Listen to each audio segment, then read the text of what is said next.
Te invito a que te quedes de ese lado de la pantalla para escuchar la palabra de Dios. Voy a leerte Salmos 34, versículo 19. Muchas son las aflicciones del justo, pero de todas ellas le librará Jehová. ¿Cuántas dices que van a ser las aflicciones del justo? ¿Pocas? No, muchas son las aflicciones del justo, dice la palabra de Dios. Pero también dice que de todas ellas, el Señor no dice de algunas de tus aflicciones, del 50%, del 10%, de todas las aflicciones, el Señor lo va a librar. Como pastora, muchas veces la gente se me acerca con una interrogante. ¿Por qué motivo, pastora, si me congrego, si oro todos los días, si trato de mantener mi comunión con el Señor, estoy pasando por sufrimiento? ¿Por qué estoy sufriendo? ¿Cuál es la razón? Me he bautizado, he aceptado a Cristo, he cambiado mi vida. Sin embargo, pastora, tengo más aflicciones aún. Mi familia está a patas arriba. Estoy con mucho dolor. ¿Qué pasa, pastora? Estoy diezmando, soy generoso, ofrendo a la iglesia. Sin embargo, mis finanzas están cada vez peor. De hecho, algunos no me plantean esas preguntas, pero sé que las tienen. Tienen esos interrogantes en su interior. Es por esto que hoy voy a hablarte del sufrimiento de los cristianos. ¿Cuál es la causa por la que los cristianos sufren? Escudriñando la palabra y pidiéndole al Espíritu Santo en oración, revelación para poder contestar esta cuestión que es ¿por qué sufren los cristianos? Encontré en mi Biblia la respuesta y hoy voy a dártela. Hoy voy a predicarles a aquellos que conocen a Cristo y que están sufriendo. No a los que están en el mundo, pues los que están en el mundo van a sufrir porque están en desconocimiento del Señor, le dan la espalda al Señor y están en pecado. No obstante, si aún no aceptaste a Cristo, hoy te invito a que lo aceptes, a que cambies tu vida, porque el Señor quiere darte una vida nueva, una vida en abundancia, quiere llevarse todas tus cargas, tus pecados, quiere hacerte una nueva criatura. Pero esta palabra es para aquellos que están en Cristo y sin embargo viven en aflicción. ¿Por qué un cristiano pasa por aflicción? Una de las razones que encontré en la Biblia es por la prueba de Dios. Los cristianos sufrimos por la prueba de Dios. Primera de Pedro 1, versículo 7. Para que sometida a prueba vuestra fe, mucho más preciosa que el oro, el cual, aunque perecedero, se prueba con fuego, sea hallada en alabanza, gloria y honra, cuando sea manifestado Jesucristo. Vamos a ser probados por Dios. Nuestra fe va a ser probada por Dios. Y esta carta de Pedro dice que nuestra fe va a ser probada como el oro, que es fundido en fuego. Quiero contarte cómo se funde el oro a 1200 grados. A 1200 grados el oro se derrite y todos los metales que tenía adheridos, que no sirven, que obviamente no son oro, se evaporan. mas el oro queda. Por eso cuando los hornos fundidores de oro se apagan, lo único que queda es oro, porque todo ese material adherido que nos servía se evaporó. Y eso es lo que va a hacer el Señor. Va a probar nuestra fe. Por eso vamos a pasar etapas de aflicción, duras etapas de aflicción que el Señor va a utilizar para probar nuestra fe. Cuando entremos en esa etapa de aflicción, en esa etapa de prueba que el Señor nos pone, en la prueba vamos a ir eliminando todo lo que estaba de más. En la prueba comienza a evaporarse la superficialidad, la vanidad, la ira, la envidia, la murmuración, porque el Señor en la prueba nos hace crecer espiritualmente. ¿Cómo sabemos que una situación de dolor, de aflicción, de angustia es una prueba de Dios? Eso está importante que lo sepas. Un dolor que estés pasando, un momento de sufrimiento que estés pasando, es prueba de Dios, es una prueba que Dios está poniéndole a tu fe cuando me acerca a Dios. En la prueba siento necesidad de postrarme, de buscarlo, de orar, de adorar, de estar con Él, de escudriñar la palabra, de buscar que el Señor me confirme y me conteste. Siento necesidad de congregarme, siento necesidad de intimidad con el Señor, de buscarlo más, un deseo impetuoso que se agiganta. Esa es una prueba de Dios. Y tengo buenas noticias, porque las pruebas de Dios para aumentar nuestra fe son cortas, no tienen larga duración. Job pasó por todas las tribulaciones. De hecho, no se merecía pasar por todo lo que pasó. Sin embargo, la prueba, que fue muy dura, solamente se extendió a 1 año de tiempo. Al cabo de 1 año, el Señor le devolvió todo lo que el demonio le había arrebatado y lo bendijo y lo multiplicó, le duplicó su pérdida. Lo prosperó abundantemente, lo bendijo de un modo increíble. Abraham tuvo que pasar una prueba cuando Dios le pide el sacrificio de su hijo Isaac, de su amado Isaac. 3 días estuvo bajo la prueba Abraham mientras llevaba a su hijo a la zona al altar donde iba a ser sacrificado. Las pruebas de Dios no duran demasiado tiempo. No es un sufrimiento que te va a durar 10 años, ni 15 años, ni 20 años. Las pruebas de Dios tienen una corta duración y nos acercan más a Dios.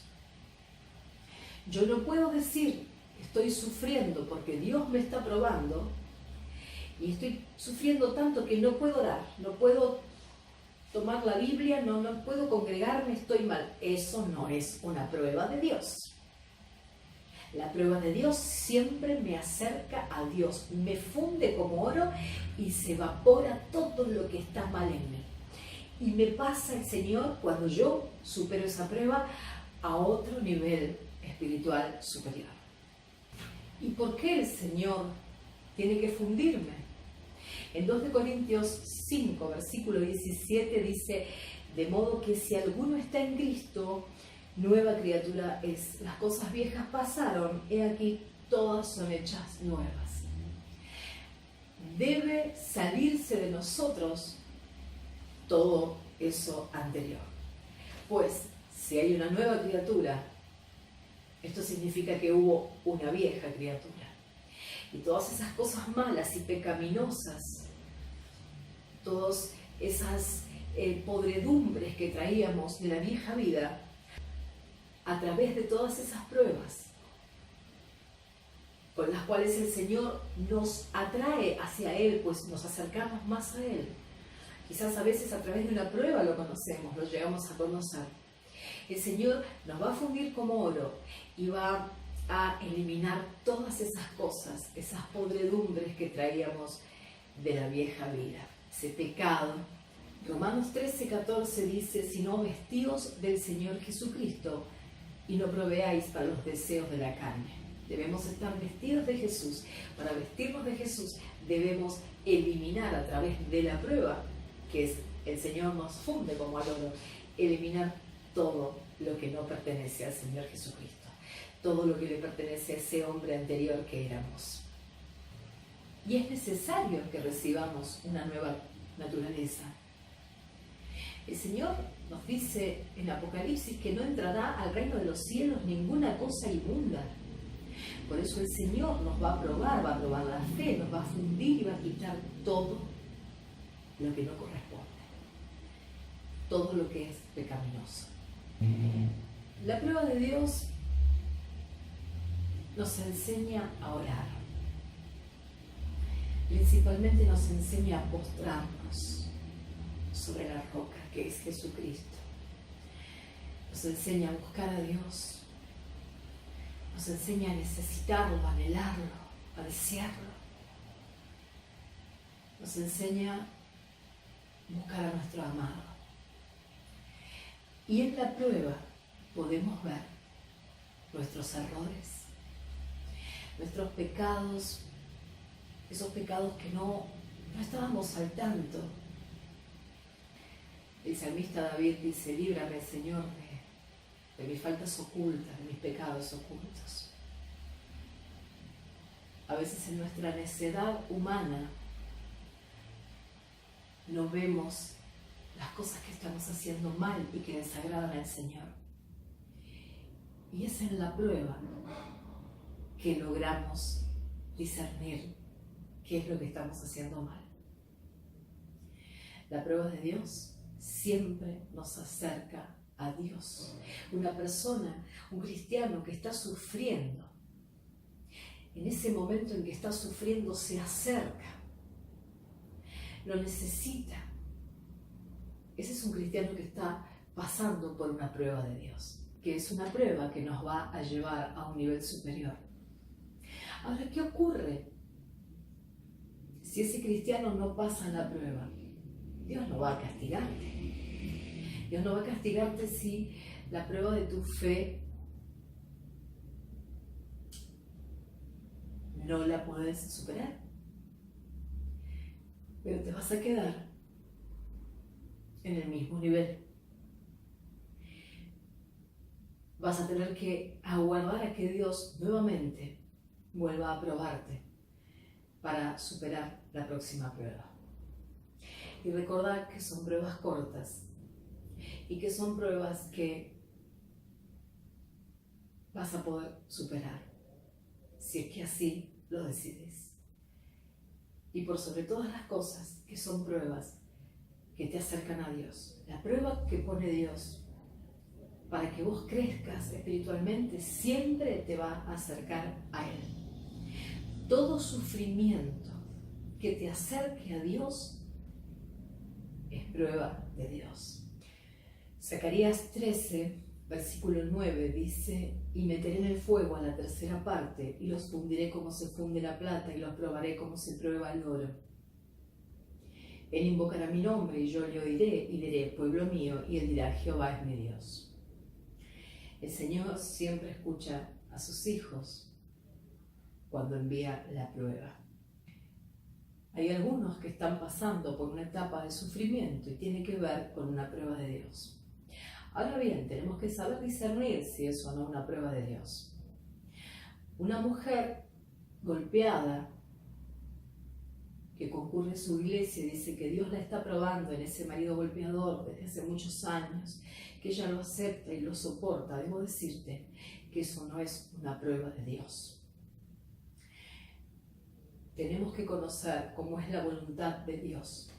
La palabra de Dios dice que la voluntad de Dios es buena, es agradable y perfecta. Un padre amoroso no puede tener una voluntad agradable o perfecta.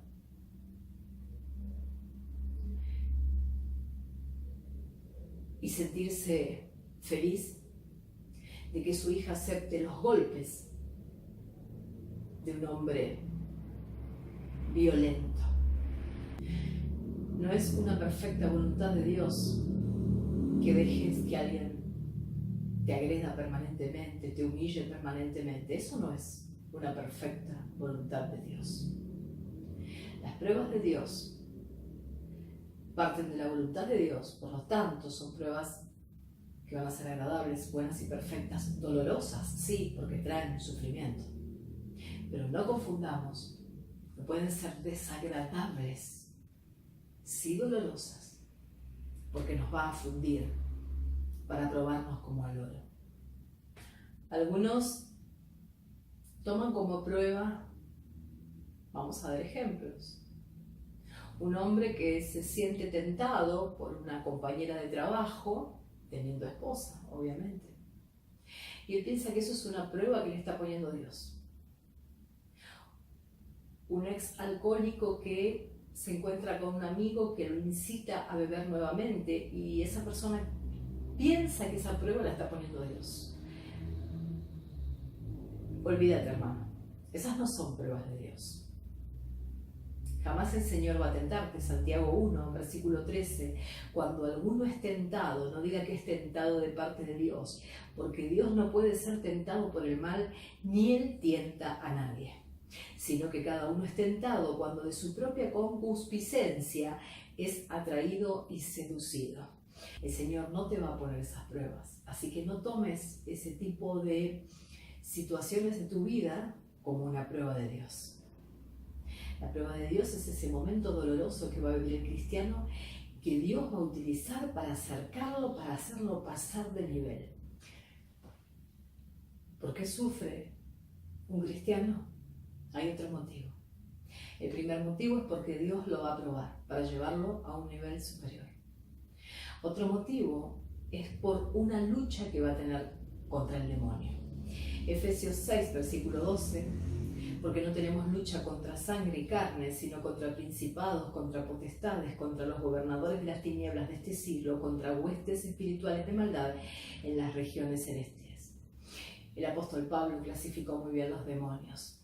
Estas son pruebas en las que el sufrimiento va a venir por todos los palos en la rueda que los espíritus de las tinieblas, las distintas clasificaciones de demonios pueden llegar a traer a la vida de un cristiano.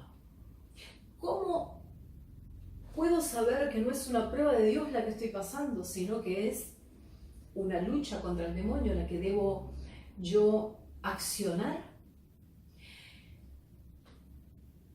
La lucha contra el demonio, cuando yo estoy sufriendo porque el demonio está poniendo palos en la rueda, trabas en mi vida, estoy viendo derrumbe, estoy viendo desolación, estoy viendo sequía, no me puedo acercar a Dios. Son esas personas que están pasando por sufrimiento y te dicen, no puedo orar, no me puedo sentar a leer la Biblia, no quiero hablar con Dios, pero no puedo ni pisar la iglesia, estoy enojada con Dios. Esa no es una prueba de Dios, porque aprendimos que la prueba de Dios te acerca a Dios. Cuando hay un demonio apostado en tu camino, que quiere derribarte, está golpeando directo a tus tobillos para derribarte, ese demonio va a traer esta situación de que vos no podés acercarte a Dios, te cuesta horrores. Quizás un tiempo atrás orabas increíblemente, tenías una comunión increíble con Dios, pero ahora ya no podés hacerlo. Querés leer la Biblia y buscas mil excusas, no podés llegar a tu iglesia, te viene una irritación, un decaimiento, entras en una depresión. Esa es una lucha con el demonio. Eso no es una prueba de Dios. Bien, ¿cómo vamos a resolver una lucha contra el demonio? En fe, en oración, en ayuno. Debemos reprender ese demonio, debemos sujetarlo, debemos expulsarlo de nuestra vida. ¿De qué modo? De un modo activo, guerreando espiritualmente. Podés hablar con tu pastor, acercarte a un cristiano consolidado que te ayude en el consejo a que vos puedas erradicar por completo ese demonio de tu vida. ¿Recordás la prueba que pasa el profeta Elías después de matar a los profetas de Baal? Él huye lleno de miedo, entra en una gran depresión. Ahí era el espíritu de Jezabel el que estaba actuando, ¿no? Un tremendo profeta. Sin embargo, había entrado en una especie de pozo, de depresión, de angustia. El Señor fue a sacarlo de ese momento de sufrimiento. El Señor mandó a su ángel a que lo asistiera.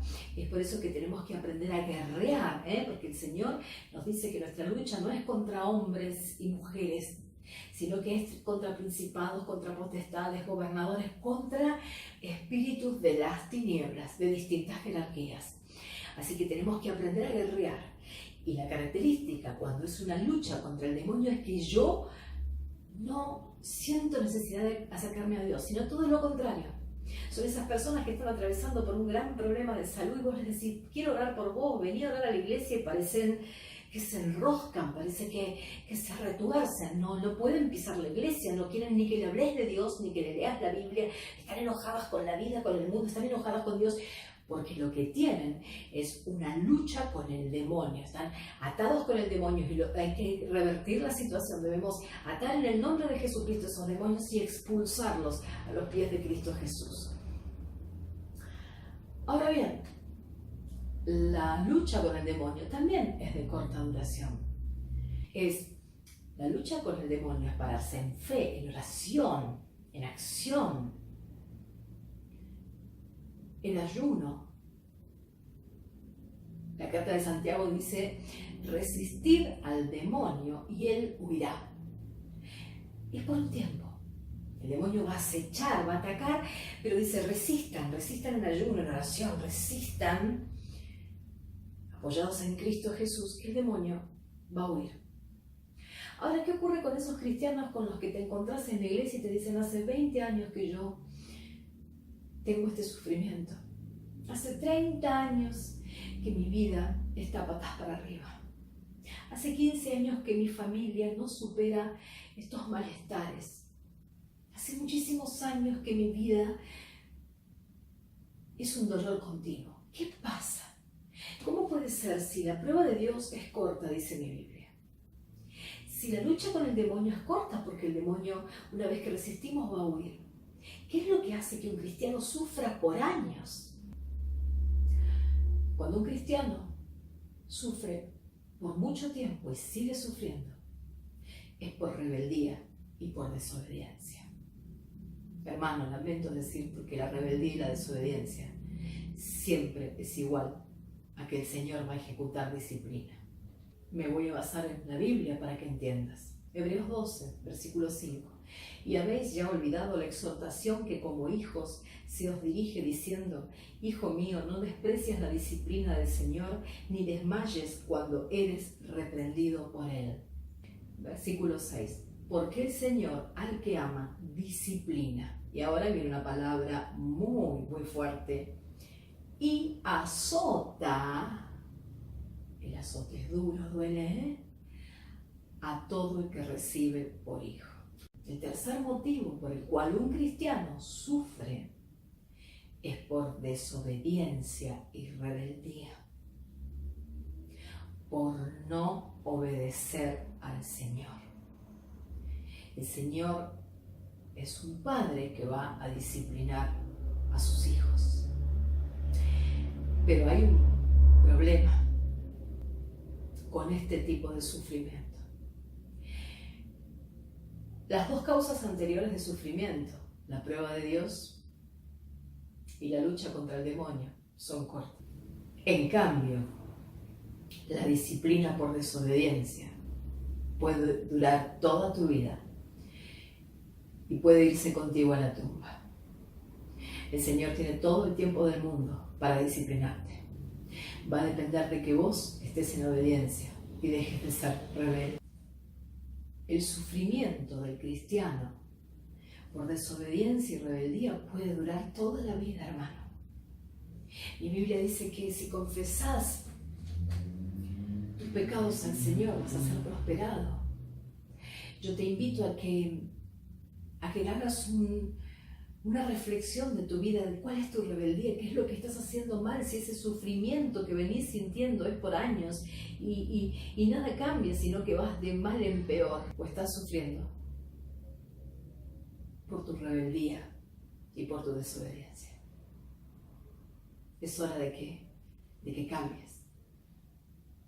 No termines como el pueblo de Israel muriendo en el desierto. Solamente 2 clanes entraron a la tierra prometida: el clan de Josué y el de Caleb. Esos jóvenes que creyeron, que fueron obedientes al Señor. Ellos y sus familias, sus grandes familias, entraron. Los demás quedaron enterrados en el desierto. Para que pienses. Hasta la semana que viene.